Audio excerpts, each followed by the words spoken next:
Buena tarde. Soy estudiante de la Universidad Autónoma de Tlaxcala, División Ciencias Sociales y Administrativas, Facultad de Derecho, Ciencias Políticas y Criminología. Estudio la licenciatura de Derecho en Campus Teacalco. Mi nombre es Lisbeth Xochitl Hernández. Estoy cursando el quinto semestre de la universidad. El nombre de la materia es Sistema Penal Acusatorio Adversarial. Catedrático que me imparte la materia el Dr. Gilberto Pineda Martínez. El motivo del video es para hablar acerca del tema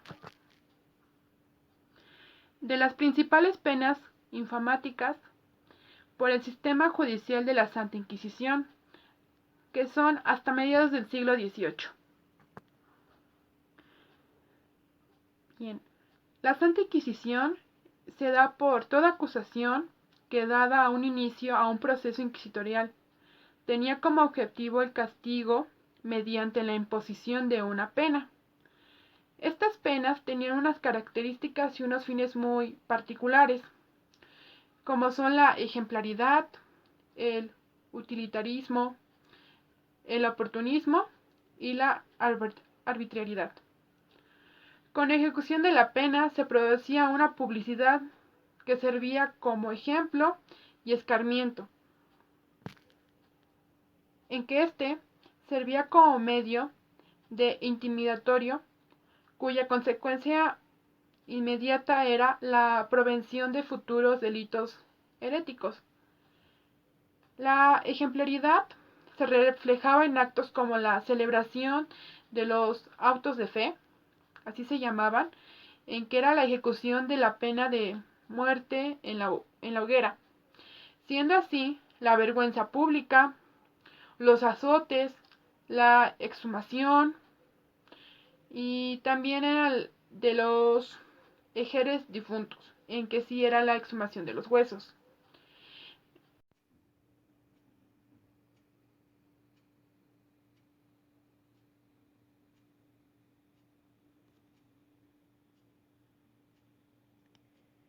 Principios penales infamantes por el sistema judicial de la Santa Inquisición hasta mediados del siglo XVIII.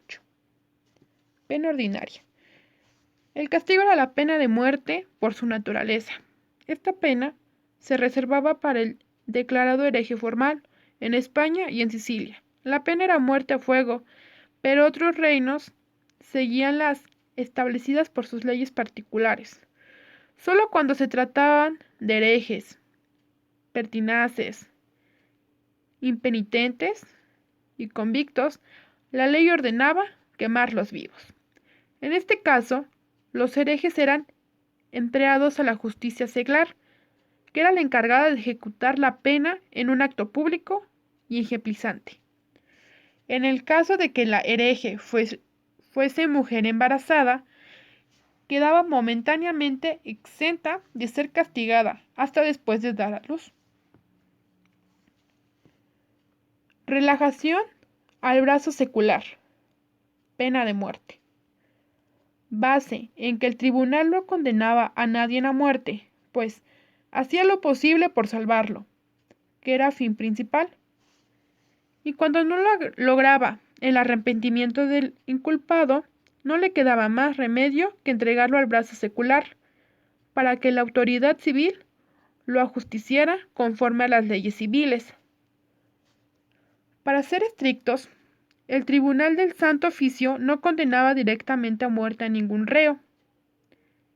En tales casos, las sentencias inquisitoriales decían: entregado al brazo secular o relajado al brazo secular. La justicia real les impondría a las personas que señales las leyes civiles, o sea, hoguera. En cualquier caso, la condena a muerte tan solo se aplicaba en caso de herejías grave, que quedara plenamente probada en dos situaciones bien establecidas. La primera eran los relapsos, los que reincidían en una herejías de la que habían adjurado tiempo atrás. Dependiendo de si se arrepentían y adjuraban a no lo habían, se les consideraba penitentes relapsos o impenitentes relapsos, respectivamente. Impenitentes no relapsos, los que no adjuraban de su herejía por no conocerla como tal. La entrega al brazo secular se realizaba a instancias del fiscal, quien la solicitaba a los inquisidores. Es interesante resaltar que, a partir de las instrucciones de Torquemada, se impusieron cada vez mayores restricciones para la adopción de la condena a muerte. Excepcionalmente, iba acompañada de otras sanciones: la excomunión mayor, la confiscación de los bienes del procesado, la inhabilitación de hijos y nietos por línea paterna e hijos por línea materna para ocupar cargos públicos. Conmutación penal. Si en la hora final se negaban a reconciliarse con la Iglesia, eran quemados vivos, pero si se pronuncia el arrepentimiento del procesado, aunque fuese la última hora, inclusive se encontraba camino del suplicio, la pena podía ser conmutada. Luego se les pedía la adjuración de esto. Si realizaba todo esto satisfactoriamente, los inquisidores le conmutaban la pena de muerte por la prisión perpetua. Si la conversión era simulada, el reo era devuelto al brazo secular para que aplicase la condena ya dictada anteriormente. Sin embargo, a los relapsos reincidentes de materia grave no se les otorgaba una conmutación de última hora. Como medida de misericordia se les aplicaba el garrote. Pena de adjuración. Condenados a ser entregados al brazo secular, en el acto de la adjuración, el procesado se retractaba claramente de las creencias contrarias de dogmas católicas que se le atribuían, es decir, sus errores. Debía realizarse bajo juramento, siendo la edad mínima para adjurar de 14 años para los varones y 12 años para las mujeres. Debía constar por escrito y llevar la firma del reo. Cuando el reo no sabía escribir, firmaba en su nombre el inquisidor o el notario. La adjuración se llevaba a cabo tras el pronunciamiento de la sentencia. Cuando el tribunal acordaba hacerlo en auto público, normalmente no se firmaba en ese momento, sino al día siguiente en la sala de audiencia. Por tener carácter público, en muchos casos, no dejaba de ser una pena de humillación frente a la sociedad. Pena de destierro. Consistía en castigar al reo prohibiéndole su presencia física en ciertos lugares determinados por el tribunal, asignándose como ciudades vedadas, normalmente Madrid o los lugares de residencia de la Corte, la sede del tribunal, el lugar de la residencia del reo y cualquiera de las poblaciones en las que él pudiera ser conocido como culpable. Adicionalmente, al desterrado se le prohibía aproximarse a ciertas distancias de la costa. La duración de esta pena oscilaba entre unos meses a toda la vida, aunque por regla general era impuesta sola por unos años, normalmente 10. Esta pena era habitual en los delitos de solicitación en confesión y blasfemia, siendo en estos últimos frecuentes la pena de azotes. Las mujeres acusadas de sortilegio, después de ser azotadas, podían ser condenadas al exilio.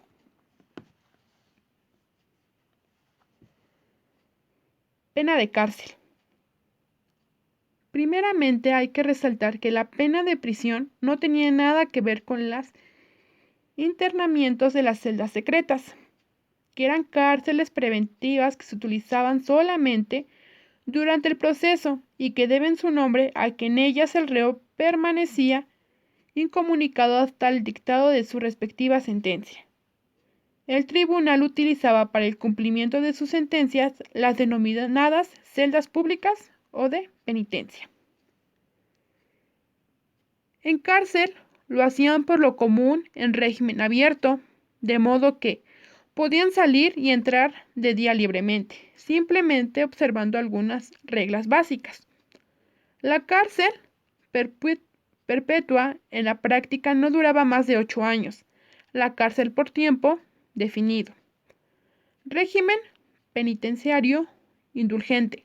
Sin embargo, esta pena conlleva la confiscación de bienes del sentenciado, así como el impedimento para que los hijos y nietos pudieran poseer o ejercer dignidades oficios públicos. Castigo de galeras. Una pena privativa de la libertad utilizada por la Inquisición española era la denominación castigo de galeras, establecido por disposición real ante la escasez de mano de obra para tales labores indispensables.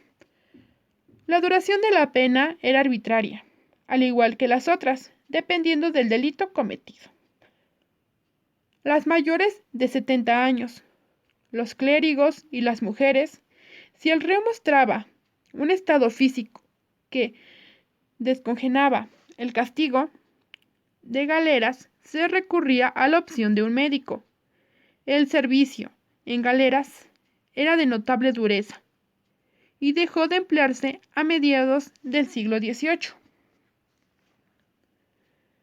Vergüenza pública con azotes. La flagelación pública era muy corriente. La aplicación de verdugos públicos, la audiencia de la Inquisición medieval, donde la aplicaba un sacerdote. El reo salía montado en un asno, llevando en la cintura para arriba solamente la camisa, con un dogal en el cuello y una coraza, en la que aparecían dibujos alusivos al delito cometido, recibiendo en el trayecto la cantidad de azotes dispuestos en la sentencia, por lo general 200 azotes. Junto al reo iba una guardia de familiares del Santo Oficio a caballo y el notario encargado de levantar acta mientras el verdugo le iba propinando latigazos hasta concluir. Todo ello acompañado por las burlas y escarnio del pueblo.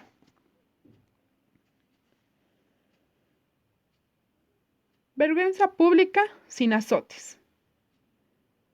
El reo era paseado por las calles encima de un asno, desnudo de cintura para arriba, pero sin dogal, y con coraza que llevaba las insignias correspondientes a su delito, mientras del pregonero declaraba sus delitos en caso de blasfemia, herejes, impertinencias e imponientes, se usaba veces mordaza. Como conclusión acerca del tema de las penas de la Santa Inquisición durante el siglo XVIII, entendemos que la Inquisición fue un medio político para reforzar el poder real en toda monarquía de corte autoritaria. Era la única institución que tenía jurisdicción, al igual que para el pueblo la Inquisición era el tribunal local, ya que compuesto por 2 o 3 inquisidores, el fiscal, el receptor, los notarios, el médico, el capellán, los carceleros, son los encargados de llevar a cargo la pena. Al igual, nos dimos, o más bien conocimos, que se utiliza un poder de una divinidad o una deidad. Es como se contribuye al sistema inquisitorio, o denominado como Santa Inquisición, la encargada de acusar, llevar el procedimiento y la sentencia. Gracias.